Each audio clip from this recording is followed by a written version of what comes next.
Jadi teman-teman sekalian, kita akan should we give up gitu ya. Waduh, keren banget nih ya, with PAP ya. Jadi kapan kita nih mau apa ya, mau menyerah? Enggak juga ya.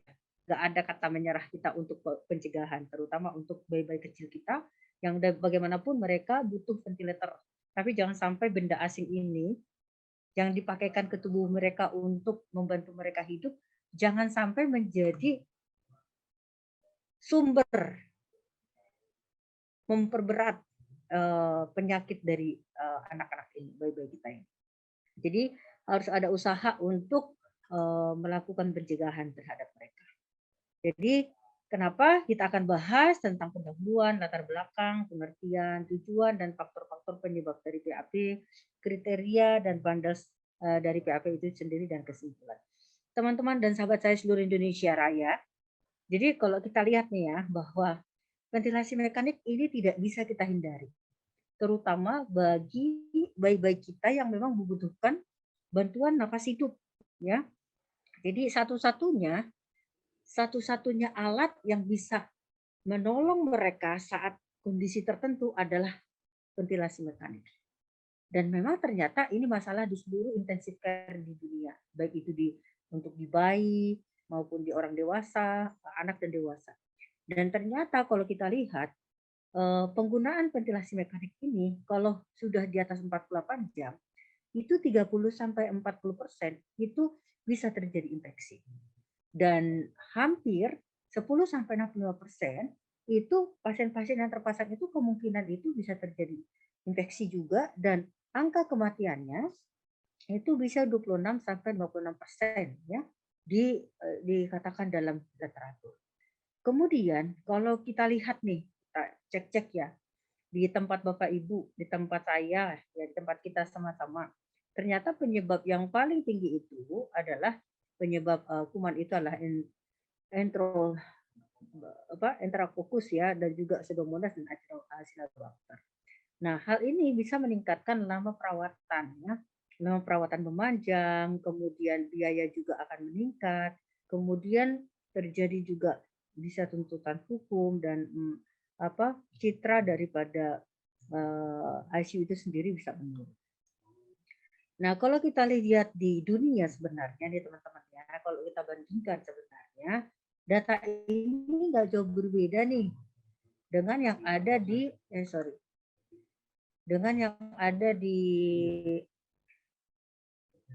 yang ada di Asia ya. Di Asia kalau kita lihat penyebab kumannya itu Pseudomonas aeruginosa, Acinetobacter, di sini juga ada E. coli, ada MRSA. Kalau kita lihat penyebab PAP di rumah sakit kita ya, karena saya bekerja di RSCM, maka nggak jauh berbeda juga kuman penyebabnya yang ada di Asia dengan yang ada di rumah sakit kita. Apa saja nih? Klebsiella pneumoniae, Acinetobacter baumannii, kemudian Pseudomonas, Enterobacter colocaca, Serratia marcescens. Nah, memang kalau secara insiden rate di tempat kami itu adalah total ya, kalau total dari seluruh ICU yang ada di rumah sakit, kita gabungan ICU dewasa dan ICU perinatologi atau ICU anak atau NICU ya. Jadi memang hampir setiap tahun itu insiden rate untuk PP itu sejak 2015 sampai 2011 itu rata-rata adalah insiden rate-nya 15 sampai pernah 55 kasus gitu ya. Jadi total untuk insiden rate itu tahun 2015 sampai 2019 itu ada 153 case dalam 5 tahun terakhir dengan 57.966 hari pemasangan ventilasi mekanik totalnya ya. Jadi kalau kita lihat insiden rate rata-ratanya rata itu 2,64 per mil. Nah, ini memang kita melakukan surveillance. Kenapa?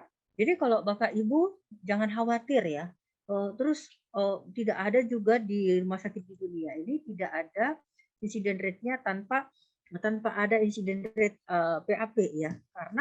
Karena kemungkinan apalagi dengan kasus-kasus sulit itu pastinya ditemukan. Jadi jangan sampai kita surveillance-nya nggak jalan dengan benar ya. Karena misalnya karena akreditasi, nanti takut kalau ada akreditasi, kalau ada insiden rate, terus nanti ditanyakan kenapa terjadi, terus nanti kita nggak bisa jawab, lah kita bikin nol saja, gitu kan. Atau nanti apa, ternyata bisa juga terjadi karena insiden rate tinggi ini. Ini dulu kami 2007 insiden rate PHP ini juga tinggi, 173 per mil. Bayangkan tuh, tahun 2007 sampai 2010 insiden rate kita itu di atas 100 per mil. Jadi tinggi sekali. Ternyata salah satu yang kami lakukan adalah kamus indikatornya belum ajak ya, belum fix. Mungkin zaman dulu itu belum ada kamus indikator ya. 15 tahun yang lalu belum ada kamus indikator. Nah, tapi setelah itu 10 tahun kemudian itu kita buat kamus indikatornya, kita diseminasikan. Salah satunya adalah dulu waktu insiden rate di atas 100 per mil, itu ternyata pasien-pasien dengan pneumonia sejak awal itu kami masukkan sebagai insiden rate PAP. Padahal kan sebenarnya nanti definisi operasionalnya apa sih PAP itu nanti kita lihat ya. Jadi bisa saja data kita itu bias karena kamus indikatornya definisi operasional dan kriteria klinisnya tidak kita sesuaikan dengan kondisi di pasien ya, dengan kondisi di pasien. Nah, ini menjadi PR kita bersama supaya data kita itu clear dan bisa dipercaya. Nah, teman-teman semua, jadi apa sih yang dimaksud dengan pengertian PP itu adalah infeksi pada parenkim paru di atas 48 jam pasca intubasi. Kata kuncinya intubasi ya, disebabkan oleh mikroorganisme yang tidak ditemukan pada saat pemasangan ventilasi dimulai. Jadi gini, tadi kan saya sampaikan, kenapa beberapa insiden rate kami 15 tahun yang lalu itu tinggi sekali, ya karena di atas 100 per mil, karena tadi kami tidak memilah, kami tidak mengembalikan kepada kamus indikator dengan kriteria inklusi dan eksklusi. Jadi di sini kata kuncinya adalah intubasi dan tidak ditemukan pneumonia pada saat pemasangan ventilasi mekanik. Artinya kalau bayi itu pada saat diintubasi sudah ada infiltrat atau aspirasi mukomnium, itu kan sudah risiko, sudah ada faktor ya yang ada di situ, apalagi infiltrat tadi awal. Jadi ketika kita melakukan surveillance di perina, harusnya ini harus kita eksklusi karena tidak termasuk dalam definisi operasional. Ya, sekali lagi yang dimasukkan ke dalam definisi operasional untuk yang bisa dimasukkan sebagai surveillance PAP di bayi adalah infeksi parenkim paru setelah intubasi di mana sebelumnya hasil toraksnya clear, tidak ada pneumonia, tidak ada infiltrat. Ya, itu paham dulu ya. Jadi kalau misalnya ada ronsen dari awal udah infiltrat, kemudian itu baik itu datang dari ruangan, datang dari rumah sakit luar, itu kita eksklusi. Tapi penanganannya, bandosnya tetap dijalankan nanti. Tapi untuk dimasukkan ke dalam surveillance ini tidak termasuk. Nah, memang ini bisa terjadi setelah 2 hari kalender ya. Artinya setelah saat hari ini dipasang, di tanggal ini sekarang tanggal 26, berarti 26, 27. Nah, bisa nanti 27, sekarang kan tanggal 27 ya, bisa terjadi tanggal 29 misalnya, PAP-nya, jam ke jam. Nah, itu sudah dianggap adalah setelah di ronsen, setelah pemasangan hari kedua, misalnya 2 hari kemudian, maka ini dianggap pneumonia akibat pemasangan ventilator. Nah, teman-teman semua, jadi dari Permenkes juga nomor 27 2017 PMK ya, jadi tentang PPI, Bapak Ibu bisa download di HP sekarang. Jadi PMK nomor 27 2017 itu adalah yang dikeluarkan oleh Kementerian Kesehatan mengatakan definisi operasionalnya bahwa yang dimaksud PAP itu adalah infeksi saluran napas bawah yang mengenai parenkim paru setelah pemakaian ventilasi mekanik di atas 48 jam dan sebelumnya tidak ada tanda-tanda infeksi saluran napas. Sekali lagi, tidak ada tanda-tanda infeksi saluran napas ya. Jadi teman-teman harus paham itu. Jadi sebelum kita melakukan surveillance di perinatologi, pastikan kita membuat kamus indikator yang dibuat oleh komite PPI. Yang membuat bukan teman-teman perina ya, bukan teman-teman LICU. Yang membuat adalah komite PPI, nanti dideseminasikan, disosialisasikan ke seluruh intensive care yang ada di rumah sakit termasuk perinatologi. Kemudian setelah kita buat definisi operasional, kita lihat tanda klinisnya. Ya, tanda klinisnya apa? Dimasukkan ya. Pertama definisi operasionalnya sesuai dengan referensi baik dari CDC, WHO maupun dari PMK nomor 217.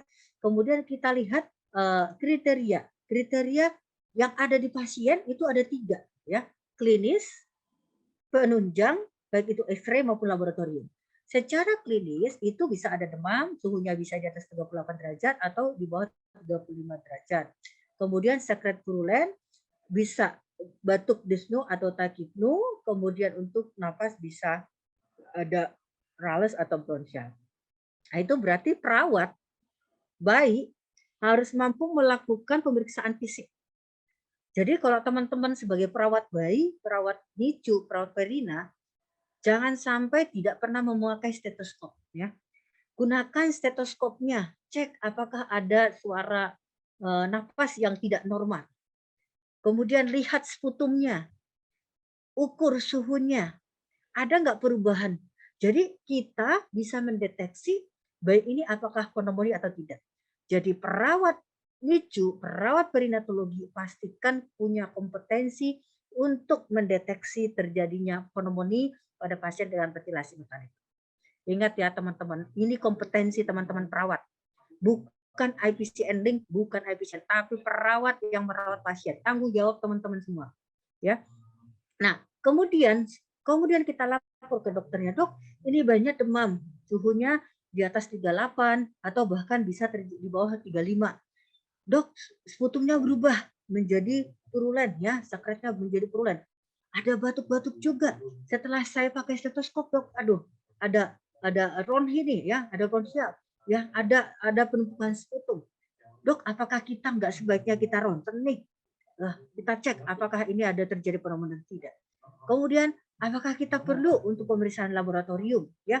Kita periksa laboratoriumnya, itu leukosit ya. Kalau leukositnya di atas 11.000 atau di bawah 4.000, kemudian ada kultur aspirasi tracheal di atas 10⁵, kemudian kita cek setiap hari, kita harus pengkajian perawat ya. Teman-teman perawat adalah pastikan analisa gas darah, terjadi penurunan saturasi, fraksi O2 di bawah 240 dan saturasi oksigen meningkat.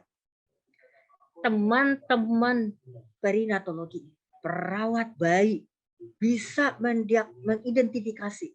Kita bisa mengidentifikasi secara klinis. Tapi kalau untuk penunjang itu harus ada konsultasi, ada DPJP atau yang akan menyatakan ini ronsen, dan pemeriksa laboratorium kita harus bekerja sama dengan dokternya. Jadi kemampuan seorang perawat perina mendiagnosis risiko PAP adalah harus ada. Ini harus ada. Mendeteksi. Sekali lagi ini kompetensi teman-teman yang PK 3 dan PK 5 ya. CCM biasanya PK 5. Jadi jangan ditinggalkan tugasnya. Utamanya jangan ditinggalkan. Tugas utama teman-teman mendeteksi, mengidentifikasi ini dan berkolaborasi dengan dokter DPJP atau PPDS yang ada di rumah. Bisa ya teman-teman ya, bisa ya, harus bisa.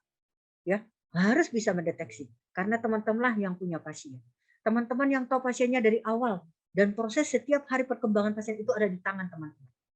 Kami dari PPI itu hanya memonitoring ya, jangan sampai teman-teman tidak bisa mendeteksi, tidak bisa mengidentifikasi. Kalau tidak bisa mengidentifikasi, tidak mendeteksi, kompetensi sebagai PK3 itu bisa dipertanyakan. Mohon maaf ya.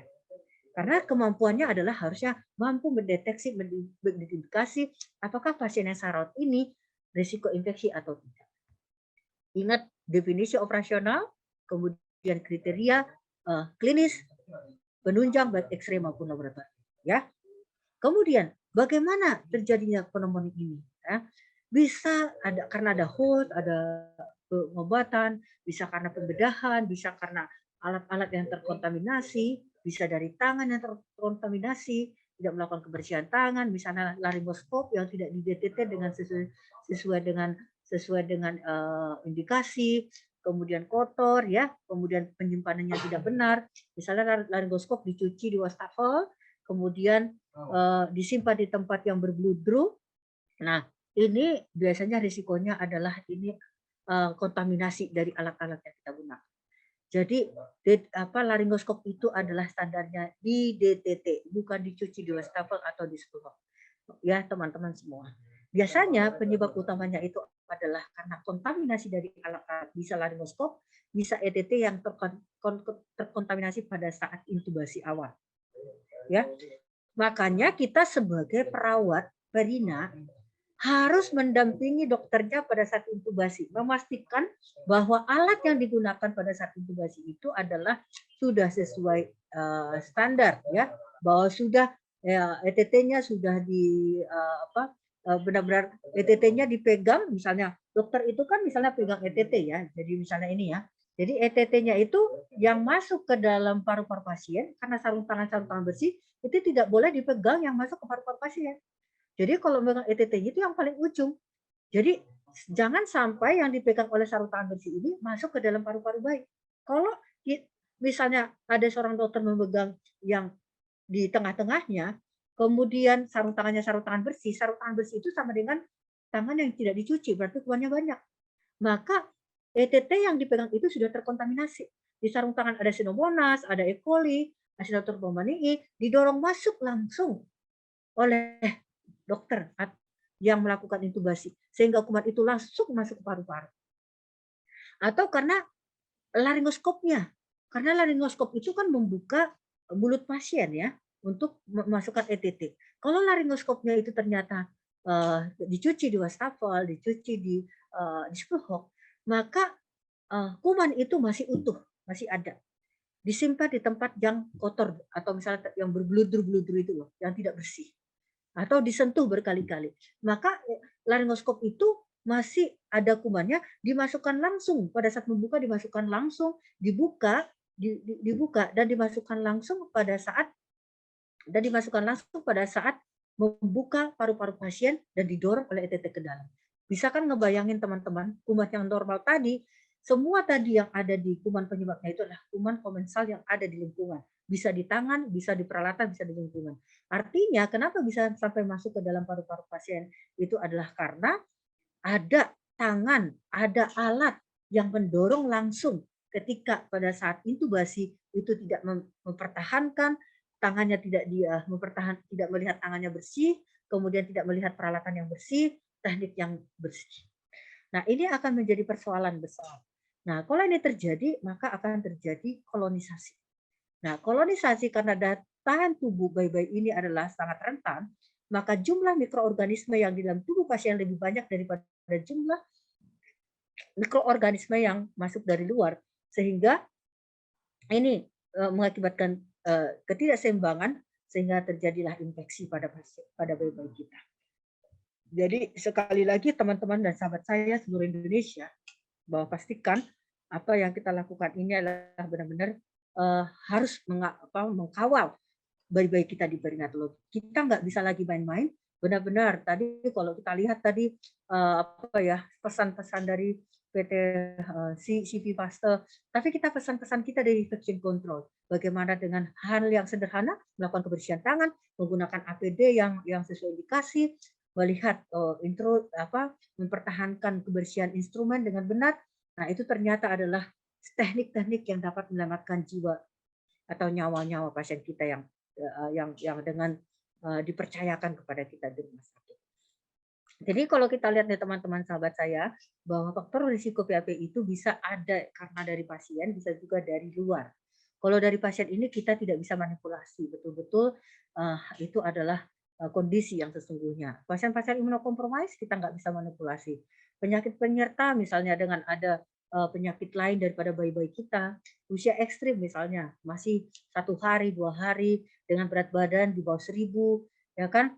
Kemudian karena malnutrisi, misalnya karena HB rendah, albumin rendah, gangguan mental ini biasanya kalau bayi ya jarang lah ya, tapi karena oral hygiene-nya tidak berjalan dengan baik ya, kemudian karena ada penyakit-penyakit lain ya, kalau untuk bayi ini mungkin faktor risikonya itu bisa terjadi adalah karena aspirasi mukonium pada saat proses persalinan ya. Nah, kalau eksogennya ini teman-teman bisa karena dari kita, dari petugas ya atau dari peralatan. Kalau kita lihat nih teman-teman, karena pemakaian ventilator, semakin lama penggunaan ventilator, maka risiko infeksinya semakin tinggi. Oleh karena itu, segera mungkin melepaskan ventilator itu sangat menolong proses pengurangan terjadinya infeksi BAP. Kebersihan tangan yang tidak adekuat.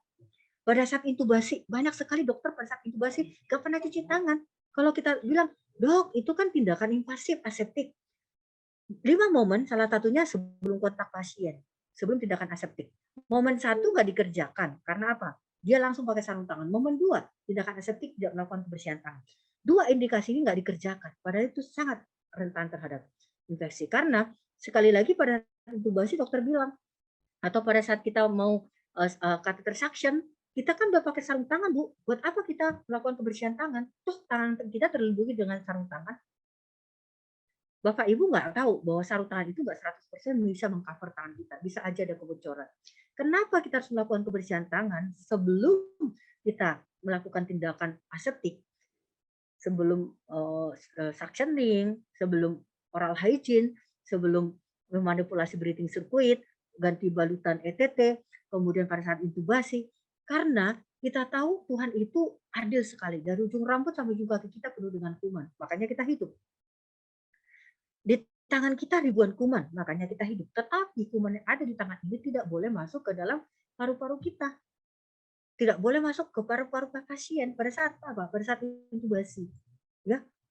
Jadi ini harus kita pastikan bahwa jumlah mikroorganisme yang di tangan kita eliminasi, kita kurangi. Dengan cara apa? Kebersihan tangan. Ya, dengan cara melakukan kebersihan tangan. Jadi kita harus lakukan itu. Ya. Makanya sebelum tindakan aseptik, invasif prosedural, wajib kita melakukan kebersihan tangan supaya jumlah koloni kuman itu bisa dikendalikan. Ya, teman-teman ya. Nah, kemudian ini terkait dengan posisi ya. Ini juga pemberian antibiotik. Jadi penggunaan antibiotik yang berkelebihan itu bisa mengakibatkan resistensi. Akhirnya bukannya mencegah infeksi penggunaan ventilator mekanik, tapi justru terjadi resistensi. Perawat perinatologi minimal PK2 dan PK3 4, pastikan Anda bisa menjadi kolaborator dengan dokternya. Dokter, ini memang penggunaan ventilasi mekanik, tapi tidak ada indikasi karena dengan bundle saja, ya, dengan melakukan pencegahan dengan bundle, secara evidence dikatakan nggak perlu antibiotik, ya. Jadi teman-teman yang punya bayi, kalau ada dokter yang mengganti-ganti antibiotik tanpa ada indikasi, harusnya kita menjadi apa ya sebagai apa ya sebagai apa ya sebagai pembela pasien ya apa ya menginformasikan ya mengontrol atau ada bahasanya perawat itu ya menjadi advokat mengadvokasi kepada pasien. Kita harus mengingatkan selalu akan hal itu. Penggunaan APD misalnya, kita APD-nya misalnya sarung tangannya harusnya steril, dipakai yang bersih. Ya, harusnya yang bersih dikasih steril. Itu overuse, ya menghabiskan uang rumah sakit. Posisi supin, harusnya dia semipolar dikasih supin. Reintubasi, penggantian breathing circuit yang tidak sesuai. Breathing circuit itu nggak perlu diganti sesering mungkin. Breathing circuit diganti jika kotor atau rusak. Jadi artinya kalau misalnya dia dalam 1 bulan itu masih clear, yang ngapain diganti? Ya. Tapi kalau dia dalam 1 hari di sepanjang breathing itu sudah ada sputum, ada darah, nggak usah tunggu. Saat itu pun juga harus kita ganti. Jadi indikasinya adalah ganti breathing circuit itu jika kotor atau jika rusak. Tidak perlu mengganti secara rutin. Kalau diganti secara rutin, justru akan pot di entry masuknya mikroorganisme. Reintubasi juga diusahakan itu jangan sering-sering karena itu akan mengganti berisiko untuk terjadi infeksi. Sumber daya manusianya kita harus memiliki kompetensi. Ya, kompetensi memiliki tekniknya harus kita pahami. Terus mesin-mesinnya, peralatannya harus juga diajarkan. Karena setiap peralatan mesin maupun alat-alat breathing circuit itu ada yang baru dan perlu adaptasi terhadap perawat-perawat. Makanya ada pelatihan bagaimana penggunaan ventilasi mekanik dan bagaimana penggunaan breathing circuit kalau itu ada hal yang baru. Dan kita harus sesuaikan dengan vendor, apakah ini single use atau reuse. Kalau single use ya single use, kalau ini reuse misalnya bagaimana cara proses pembersihannya, apa sudah benar atau tidak mengikuti standar yang ada, ya. Teman-teman sekalian, jadi apa sih upaya kita untuk mencegah PHP ini? Sederhana sekali adalah menerapkan BANDES. Tidak ada antibiotik. Kalau ada baik-baik kita menggunakan ventilasi mekanik, teman-teman sebagai perawat advokasi pasien, pastikan dengan dokter bersama-sama bahwa kita tidak ada lain, jawabannya adalah lakukanlah BANDES. Apa itu BANDES? Ada sekupuk cara yang terstruktur untuk meningkatkan perawatan terhadap pasien penggunaan ventilasi mekanik. BANDES ini secara evidence ya terbukti dapat mengurangi kejadian infeksi terkait dengan pemasangan ventilasi mekanik. BANDES ini dikerjakan oleh perawat pelaksana. Jadi kalau misalnya sorry nih Henry nih, bayi Henry misalnya gitu ya, mau banyak anak-anak Henry, Mas Henry sehat-sehat aja contoh, bayi Henry gitu. Kalau bayi Henry ini adalah saya yang merawat pagi ini, maka saya harus merawat bayi Henry oleh tangan saya sendiri, bandel itu saya kerjakan. Misalnya DPJP-nya misalnya Dokter Purnawantini, anggaplah ini dokter. Maka Dokter Purnawantini ini misalnya ini perawat nih sebenarnya. Harus yang melaksanakan BANDES itu adalah Dokter Purnawantini yang memegang pasien. Jadi BANDES ini bukan dikerjakan oleh Komite PPI. Komite PPI membuat kebijakan. Tapi yang melaksanakan BANDES itu adalah perawat dan dokter yang memegang langsung pasien. Tolong ya teman-teman, yang ikut seminar ini ada 250, termasuk saya. BANDES ini dikerjakan oleh perawat dan dokter yang merawat pasien secara langsung. Kalau kita tidak melakukan BANDES, berarti kita akan mengkontributor terjadinya infeksi terhadap pasien atau bayi-bayi kita yang terpasang ventilasi mekanik. Ya, tapi monitoring BANDES itu dilakukan atau tidak adalah dari komite IPCN ataupun IPCN link yang ada di ruangan masing-masing. Apa itu BANDES tadi? Nah, BANDES apa aja yang bisa mencegah terjadinya infeksi pada pihak?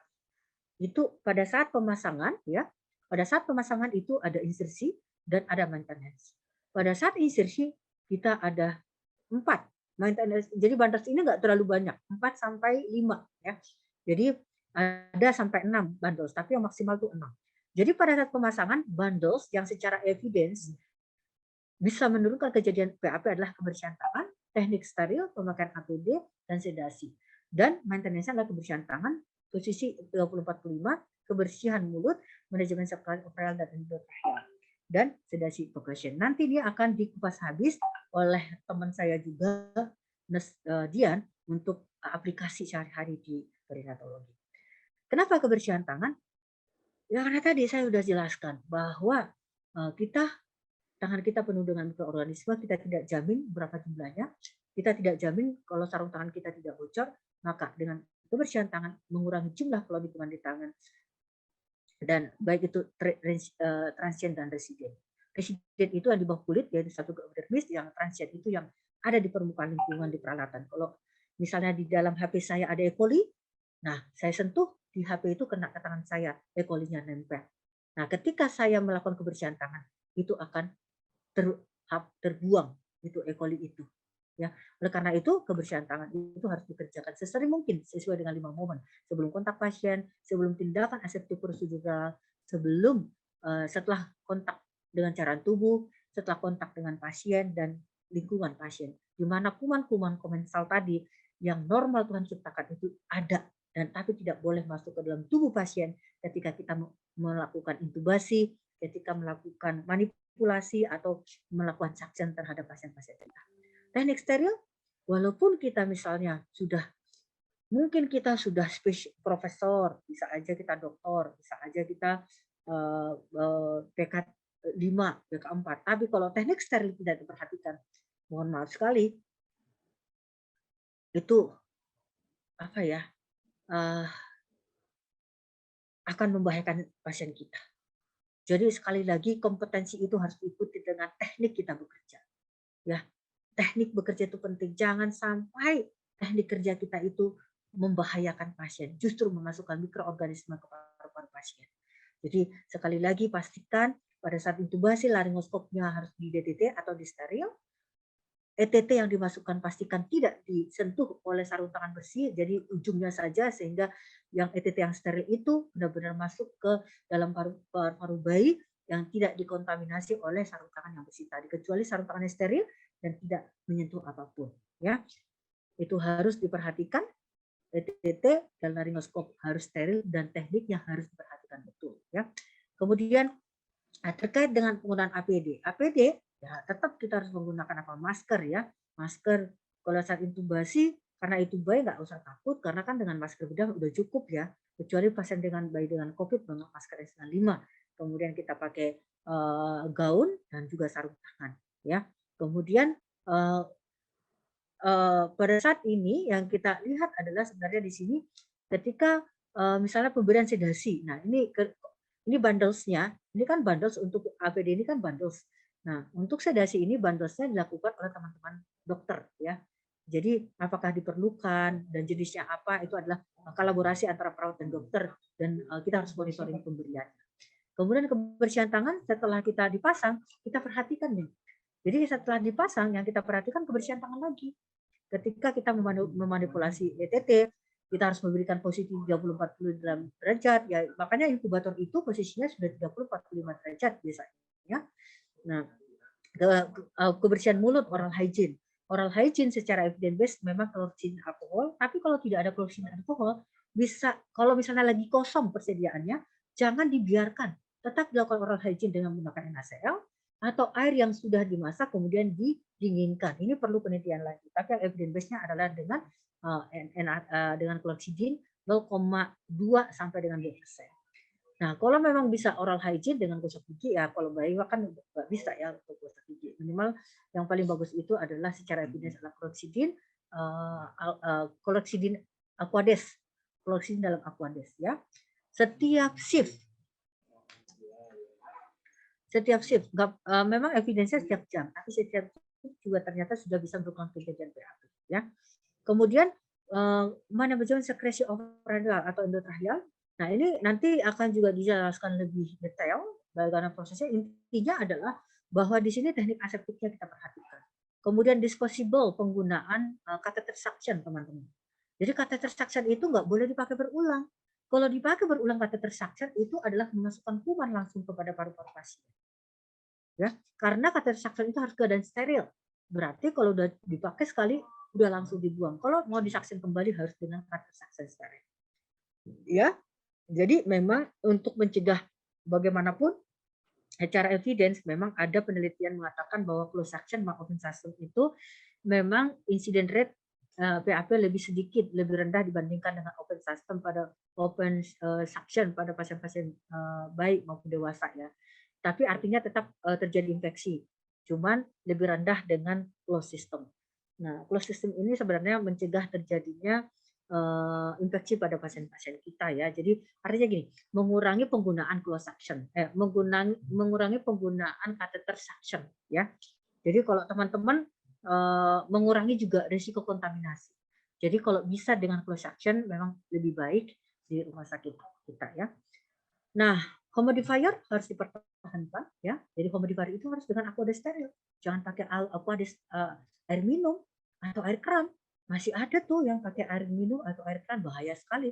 Itu ada Pseudomonas, ada E. coli, kita nggak tahu. Jadi harus aquades steril dan pastikan jangan sampai ada penguapan. Kalau penguapan bisa diaspirasi kembali oleh bayi-bayi kita. Ya.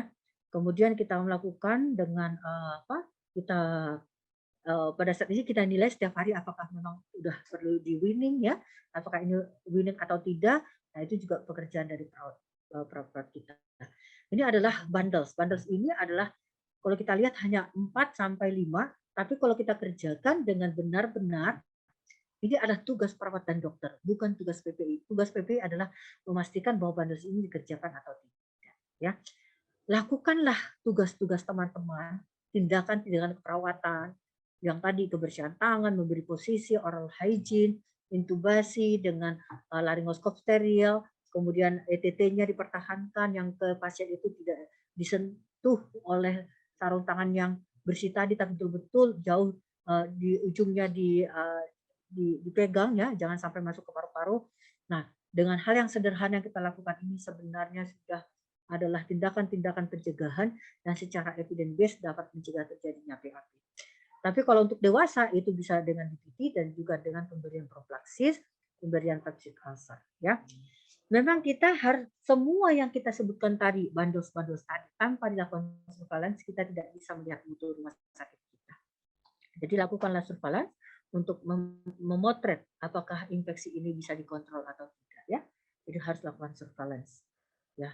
Jadi kalau surveillance saya tidak dikerjakan, kita tidak tahu sejauh mana insiden rate infeksi kita di rumah sakit. Ini adalah satu evidence bahwa dengan oral hygiene dilakukan di ICU, maka insiden rate-nya yang kuning ini turun, oral hygiene-nya ini adalah yang merah semakin meningkat, insiden rate-nya semakin turun. Kalau diberi posisi dengan rutin, maka insiden rate PAP juga turun. Kalau bandas dilakukan secara keseluruhan, insersi dan maintenance, maka bandosnya ini semakin patuh yang merah, insiden rate PAP semakin turun. Ya, kita bisa melihat bahwa sangat efektif sekali bundles ini dapat kalau dilakukan kolaborasi bersama perawat pelaksana, dokter yang memegang pasien, dilakukan secara bersama, dilakukan surveillance, maka insiden rate PAP bisa dikendalikan di perinatologi atau di NICU. Nah, ini adalah exercise kita di rumah sakit kita. Jadi memang insiden rate-nya masih ada, tetapi bundlesnya kita sudah hampir di atas 85%, semua di atas 90 ya. Jadi memang ini upaya kita untuk mencegah PAP tadi yang 100 per mil bisa kita turunkan di bawah 10 per mil dan harusnya bisa di bawah 5,8 per mil. Teman-teman sahabat saya peserta seminar bahwa PAP ini merupakan hal yang paling tinggi di ICU dan juga di perinatologi, penyebab utama dari angka kesakitan dan kematian. Sumbernya adalah infeksinya bisa dari pasien, bisa dari peralatan dan tugas, dan ini harus dibantu untuk pelaksanaan kepatuhan bundlesnya oleh kami dari PPI, bisa dari IPCN yang bekerja sama, kemudian harus berkolaborasi untuk semua tim, nggak bisa semua. Terutama untuk perawat pelaksana, hayo lakukanlah bundles ini dengan kita lakukan secara kontinu dan konsisten. Begitu juga dokter yang merawat pasien, maka kita sudah menolong bayi-bayi kita, menyelamatkan kehidupan mereka, menyelamatkan nyawa mereka. Terima kasih banyak teman-teman dan sahabat saya. Demikian yang saya sampaikan, mudah-mudahan bermanfaat. Saya kembalikan kepada moderator.